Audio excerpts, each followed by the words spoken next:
प्यारे बच्चों, हिंदी की कक्षा में आपका एक बार फिर से स्वागत है। जैसा कि आपको पता है, आज हम अपना 15वां पाठ झलकारी को पढ़ेंगे और भारत के स्वतंत्रता आंदोलन में बहुत से आज़ादी के जो हम कहेंगे दीवाने थे, जिन्होंने देश के लिए अपने प्राणों की आहुति दी। और हम केवल पुरुषों के बारे में या कुछ गिनी चुनी महिला वीरांगनाओं के बारे में ही जानते हैं, लेकिन इस पाठ में हम एक ऐसे स्त्री के बारे में पढ़ेंगे जिसने अपने देश के लिए या फिर हम कहेंगे देश के लिए अपने अपने प्राणों की आहुति दे दी और देश इसका यह बलिदान सदा याद रखेगा। तो इस वीरांगना के बारे में आज हम पढ़ते हैं। किले में रंगों का त्यौहार मनाया जा रहा था। एक दासी कोने में चुपचाप खड़ी थी। महारानी उसके पास आई, उसका और उसके पति का नाम पूछा। दासी ने निसंकोच उत्तर दिया, मेरा नाम झलकारी है। मेरे पति पूरन महाराज की सेना में एक सैनिक है। महारानी उसके स्वर की दृढ़ता से प्रभावित हुई और उन्होंने झलकारी को महिलाओं की सेना में नियुक्त कर दिया। झलकारी बचपन से ही बड़ी साहसी और निडर थी। चढ़ती नदी को तैरकर पार करना और घने जंगल में अकेले घूमने में उसे बड़ा आनंद आता था। वह गांव वालों की सहायता के लिए सदा तत्पर रहती थी। गांव वाले भी उसे बहुत प्यार करते थे। कहते हैं कि एक बार उसने खाली हाथ एक बाघ का मुकाबला किया था। तभी से लोग उसे शेरनी के नाम से पुकारने लगे।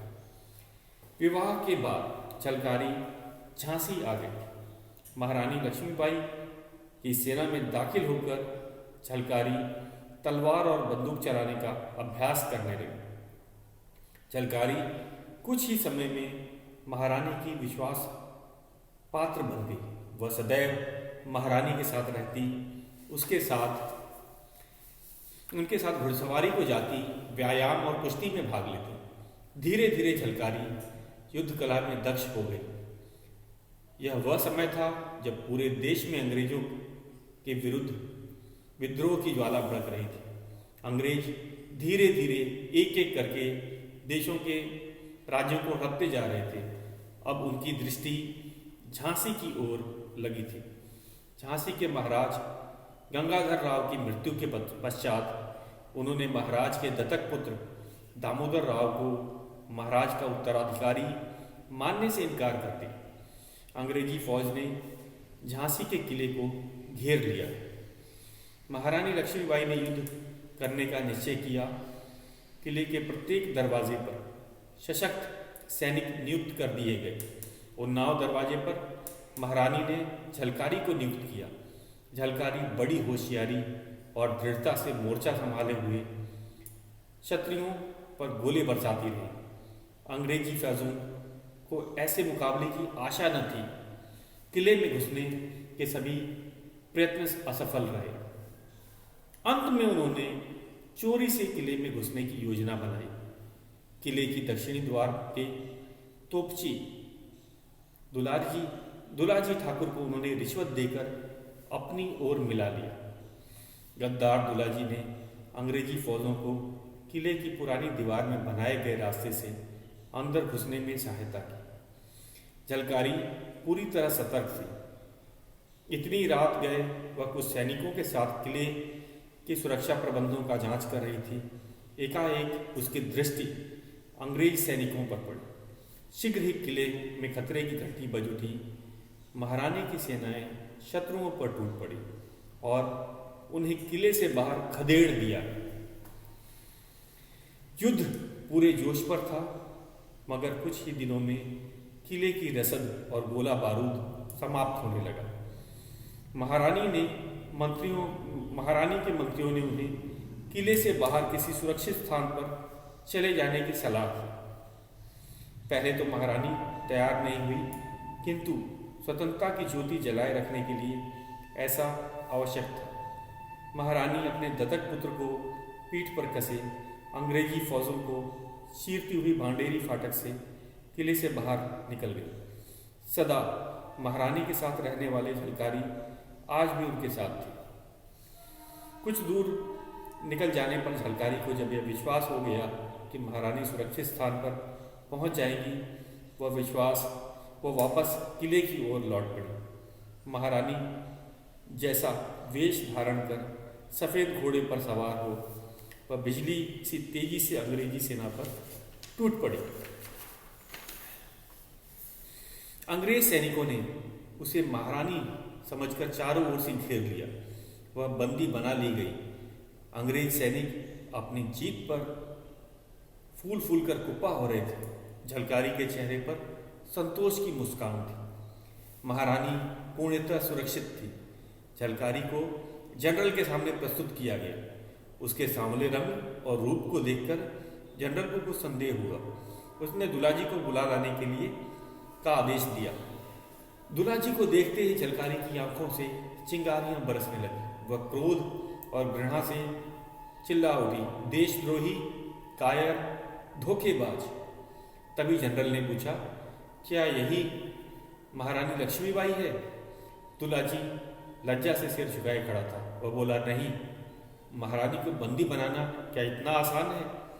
हार और अपमान से जनरल तिलमिला उठा। झलकारी को अदालत में पेश किया गया। उसे फांसी की सजा सुनाई गई। निडर झलकारी हंसते हंसते फांसी पर झूल गई। देशभक्त वीरांगना झलकारी का यह बलिदान सदैव स्मरणीय रहेगा। उसने विश्व के इतिहास में महिलाओं का मस्तक ऊंचा कर दिया। तो बच्चों, एक बार मैंने इसका पठन अभ्यास किया है। अब मैं आपको इसका व्याख्या करूंगा और जो कठिन शब्द आए हैं उनके बारे में आपको बताया जाए। तो सब बच्चे अपनी बुक पे ध्यान देंगे। सबके पास अपनी बुक होनी चाहिए। तो हमने झलकारी, जो कि लक्ष्मीबाई की एक साथी थी, वह लक्ष्मीबाई के साथ कैसे आई, उसका जीवन परिचय हमने जाना और उसने लक्ष्मीबाई की रक्षा करने के लिए अपने प्राणों की कैसे आहुति दी। ये थी झलकारी की कहानी। अब हम धीरे धीरे इसकी व्याख्या करेंगे, एक एक पैराग्राफ पढ़ के। किले में रंगों का त्यौहार मनाया जा रहा था। एक दासी कोने में चुपचाप खड़ी थी। महारानी उसके पास आई, उसका और उसके पति का नाम पूछा। दासी ने निसंकोच उत्तर दिया, मेरा नाम झलकारी है। मेरे पति पूरन महाराज की सेना में एक सैनिक हैं। महारानी के स्वर की दृढ़ता से प्रभावित हुई और उन्होंने झलकारी को महिलाओं के सेना में नियुक्त कर दी। तो इसके अंदर कुछ नए शब्द हैं, जैसे कि किले में रंगों का त्यौहार मनाया जाता है, मतलब होली का उत्सव। रंगों का त्यौहार मतलब होली का। होली मनाई जा रही थी और ये दासी जो थी चुपचाप खड़ी थी। शायद कारण क्या हो सकता है? एक तो जैसा कि इसमें बताया गया है, उसके पति महारानी के सेना में सैनिक थे और शायद दासी को महल का काम रास नहीं आ रहा था, पसंद नहीं आ रहा। और दूसरा कि वह अपने पति से दूर थी, ये भी कारण हो सकता है। तो महारानी लक्ष्मीबाई को पता चला कि उसके पति तो सेना में है, लेकिन वह दुखी है। शायद उसे यह कार्य जो महल में दासी का काम पसंद नहीं आता है, लेकिन उसकी दृढ़ता, उसका आत्मविश्वास देखकर महारानी काफ़ी प्रभावित हुई और उन्हें महिलाओं की सेना में नियुक्त कर दिया। महिलाओं की सेना भी उस समय रहा करती थी झांसी की, और वे रानी के साथ अभ्यास करते थे कि युद्ध में न केवल पुरुष सैनिक होते हैं बल्कि महिलाएं भी युद्ध में भाग लेती हैं। तो इसके अंदर हमने देखा नया शब्द था निसंकोच, बिना संकोच के। निसंकोच का अर्थ होता है बिना किसी संकोच के। ये नया शब्द है, ये हमने अभी पहले कभी नहीं पढ़ा है। निसंकोच।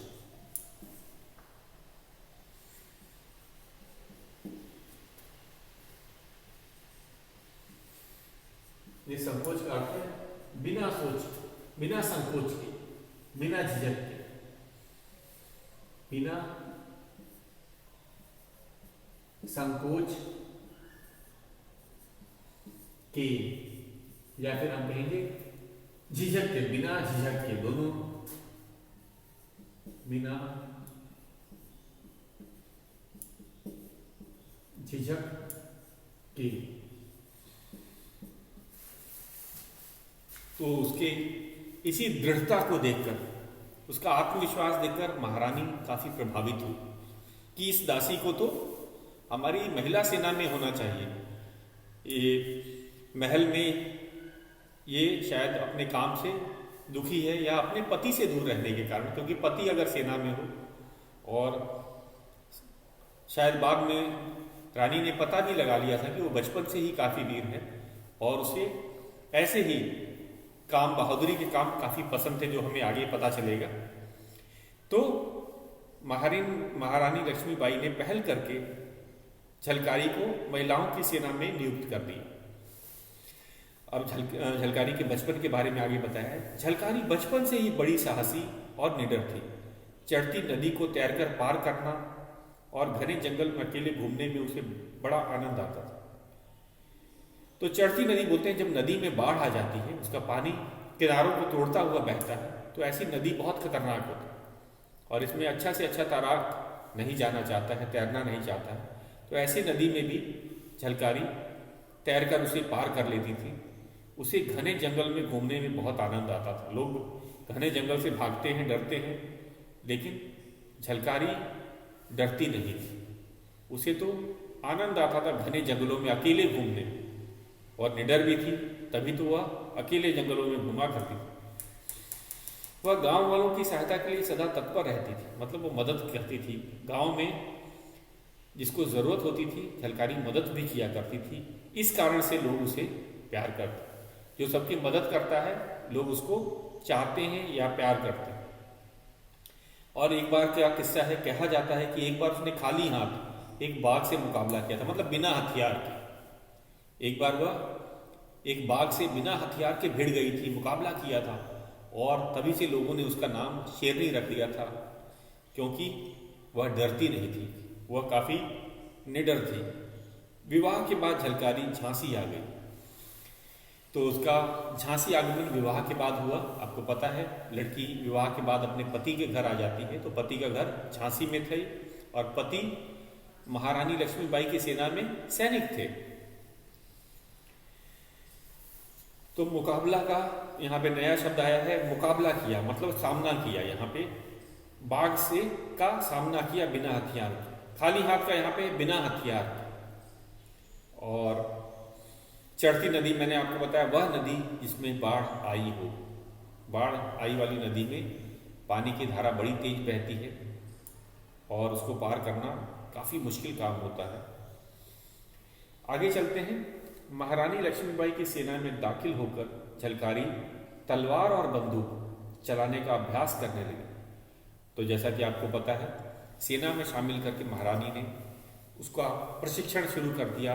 जो उस समय तलवार से सैनिकों को तलवार से चलाना सिखाया जाता था, बंदूक चलाना सिखाया जाता था।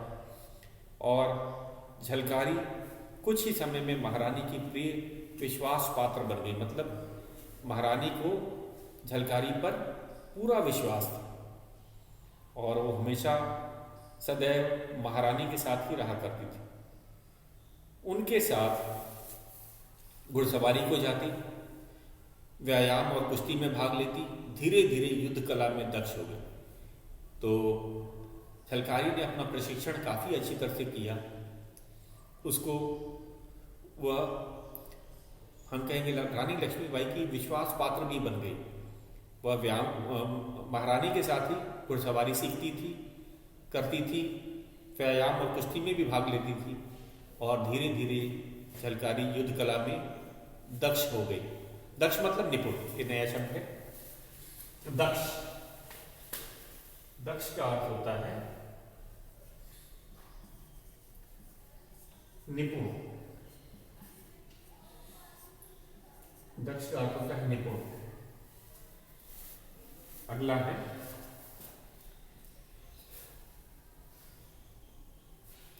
यह वह समय था यह वह समय था जब पूरे देश में अंग्रेजों के विरुद्ध विद्रोह की ज्वाला भड़क रही थी।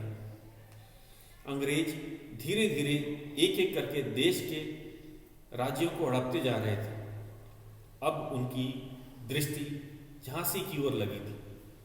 झांसी के महाराज गंगाधर राव की मृत्यु के पश्चात उनके महाराज के दत्तक पुत्र उन्होंने महाराज के दत्तक पुत्र दामोदर राव को महाराज का उत्तराधिकारी मानने से इनकार कर दिया। अंग्रेजी फौज ने झांसी के किले को घेर लिया। तो उस समय अंग्रेज जो थे, पूरे देश में अंग्रेजों के खिलाफ काफ़ी उनका विरोध किया जा रहा था। विरोध की ज्वाला मतलब सभी देश में अंग्रेजों के खिलाफ विरोध था। उनकी जो नीतियां थीं वह जनता को परेशान करने वाली थी। तो इस कारण से सभी लोग अंग्रेजों के विरुद्ध थे। और अंग्रेज क्या करते थे, धीरे धीरे जो छोटे छोटे राजाओं के राज्य थे जैसे झांसी और भी जो छोटी छोटी रियासतें होती थी उनको अपने एक एक करके अपने हड़पते जा रहे थे, उन पर कब्जा किए जा रहे थे। अब उनकी दृष्टि थी वो झांसी पर थी। झांसी में क्या हुआ, महाराज गंगाधर राव की मृत्यु हो गई।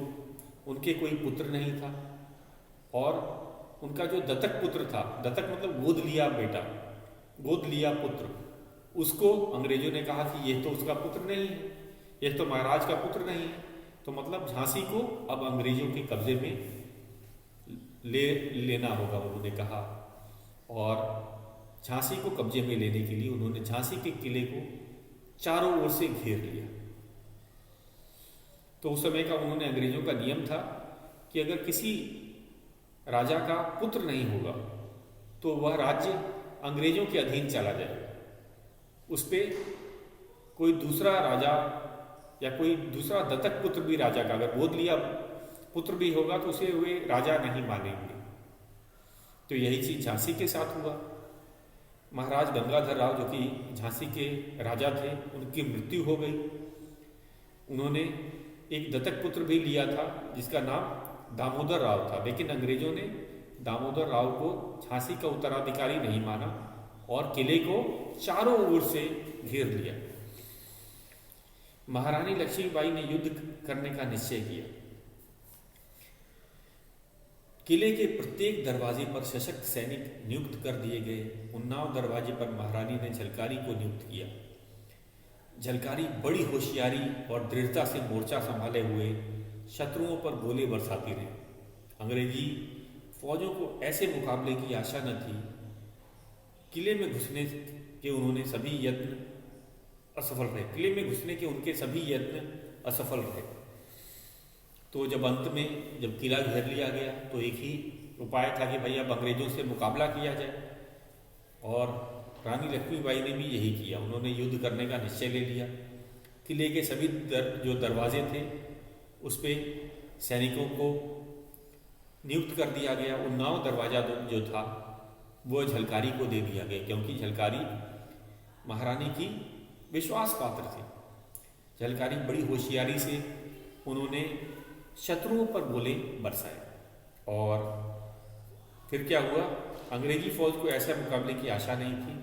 अंग्रेजी फौज को लगा कि वे महाराज तो हैं नहीं, रानी लक्ष्मीबाई कुछ ही दिनों में हथियार डाल देंगी और झांसी का किला उनके हाथ में आ जाएगा। लेकिन ऐसा नहीं हुआ। झलकारी और बाकी सैनिकों की मदद से रानी लक्ष्मीबाई ने अंग्रेजों को कड़ा मुकाबला दिया और वे किले में घुस ही नहीं पाए। उन्होंने बहुत प्रयास किया अंग्रेजी सेना ने, लेकिन वे किले में घुस नहीं पाए। अंत में उन्होंने चोरी से किले में घुसने की योजना बनाई। जब वे प्रयास करने के बाद भी किले में ना घुस पाए तो उन्होंने चोरी से किले में घुसने की योजना बनाई। उन्होंने क्या किया, उन्होंने किले के दक्षिणी द्वार के तोपची दुलाजी ठाकुर को रिश्वत देकर अपनी ओर मिला लिया। क्योंकि किसी भी किले के अंदर अगर हम घुसना चाहते हैं तो उनके जो जितने भी द्वार होते हैं, दरवाजे होते हैं, उस पर अगर कोई व्यक्ति को मिला लिया जाए रिश्वत दे के। रिश्वत क्या होता है, वो धन, पैसा या सोना दे करके जो द्वारपाल होता है, यहाँ पे दुलाजी ठाकुर का काम था, वे तोपशी थे। द्वार पे जो तोप लगी थी उसको चलाने का काम करते थे, तोप दागने का काम करते थे। और अंग्रेजों ने उन्हें रिश्वत दिया, पैसे दिए, ताकि वे सैनिकों को उस द्वार से आने दें। तो दक्षिणी द्वार से सैनिकों को आ जाएं। और दुलाजी ठाकुर ने अंग्रेजी फौज को किले की पुरानी दीवार में बनाए गए रास्ते से घुसने में सहायता दी। किले में पुरानी दीवार थी, दुलाजी को पता था कि वह दीवार कमज़ोर है या वहाँ से रास्ता है, और उन्होंने अंग्रेजी सैनिकों को महल में घुसा लिया और वहाँ की जानकारी दी। झलकारी पूरी तरह सतर्क थी, झलकारी पूरी तरह सतर्क थी। वह रात के कुछ सैनिकों के साथ किले की सुरक्षा प्रबंधों की जांच कर रही थी। वह रात को किले की सुरक्षा के बारे में जांच कर रही थी, तो अचानक उसकी दृष्टि अंग्रेज सैनिकों पर पड़ी। तो उसने देखा कि अरे, किले के अंदर अंग्रेज सैनिक कहाँ से आ गए।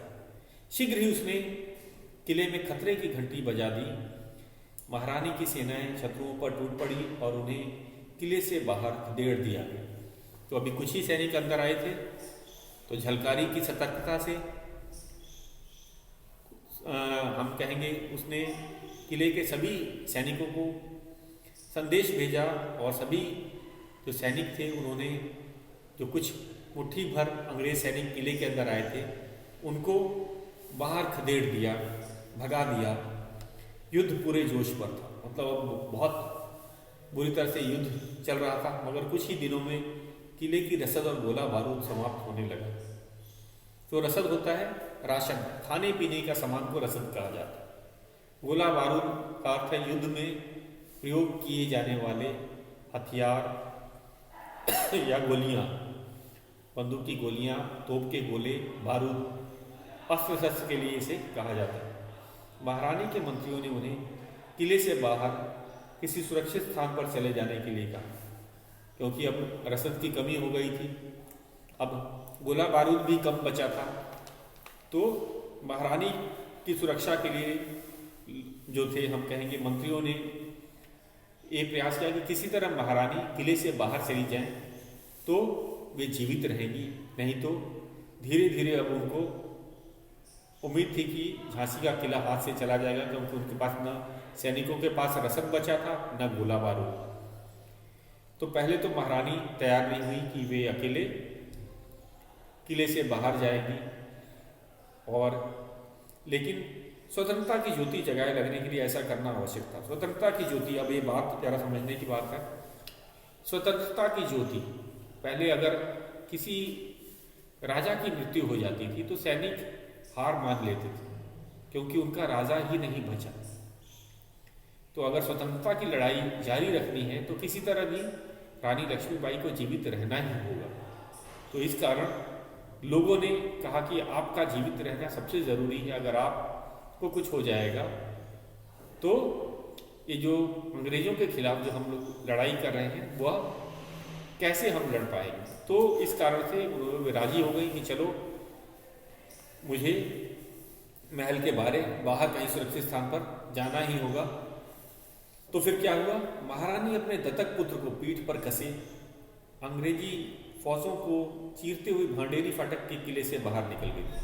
सदा महारानी के साथ रहने वाली झलकारी भी आज उनके साथ थी। तो उन्होंने एक उपाय किया कि अब वे किले को छोड़ करके कहीं बाहर, कहीं दूर सुरक्षित स्थान पर चली जाएंगी, ताकि वे जीवित रहें।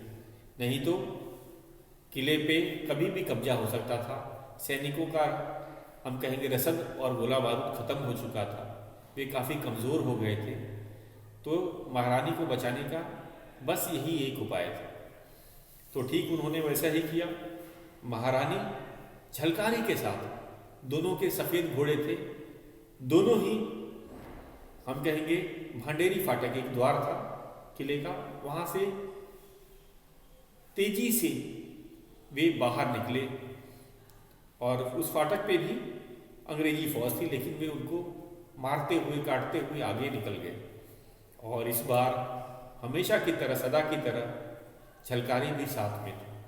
कुछ दूर निकल जाने पर झलकारी को जब विश्वास हो गया कि महारानी सुरक्षित स्थान पर पहुंच जाएगी, वह वापस किले की ओर आ गए, क्योंकि अब उनके पीछे कौन पड़ गए थे?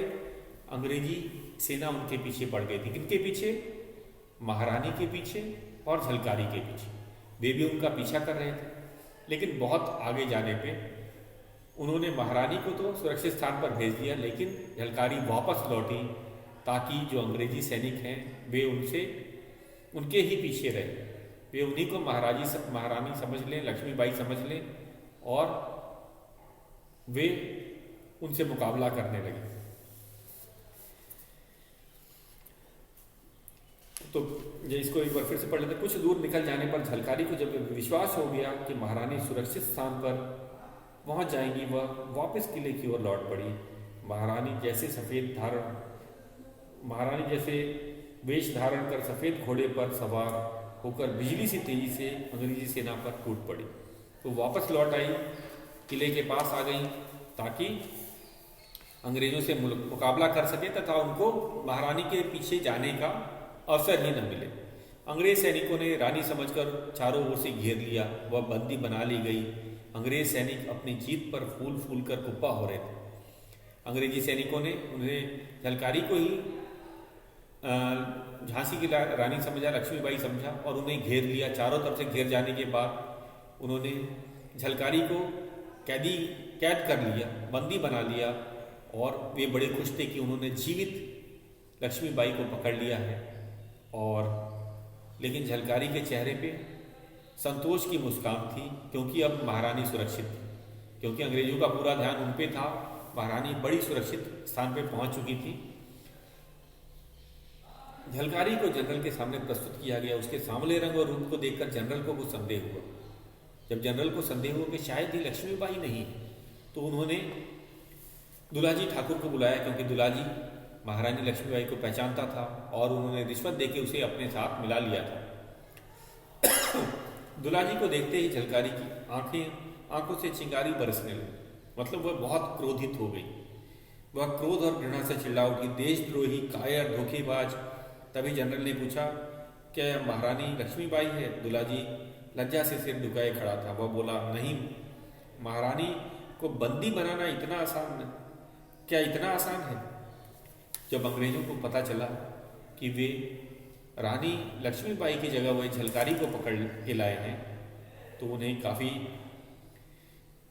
हार और अपमान का महसूस हुआ, और हार और अपमान से जनरल तिलमिला उठा। झलकारी को अदालत में पेश किया गया। उस समय जो अंग्रेजी अदालतें चलती थी, वे क्रांतिकारियों को बस एक ही सज़ा देती थी, मौत की सज़ा, और ठीक वैसा ही हुआ। झलकारी को अदालत में पेश किया गया, उसे फांसी की सज़ा सुनाई। निडर झलकारी हंसते हंसते फांसी पर झूल गई। तो ये थी झलकारी देवी की कथा। देशभक्त वीरांगना झलकारी का यह बलिदान सदैव स्मरणीय रहेगा। वीरांगना वीर पुल्लिंग शब्द होता है, पुल्लिंग का वीर का स्त्रीलिंग रूप होता है वीरांगना। देशभक्त वीरांगना झलकारी का यह बलिदान सदैव स्मरणीय रहेगा। उसने विश्व के इतिहास में महिलाओं का मस्तक ऊंचा कर दिया। तो ये थी हमारी झलकारी की कथा।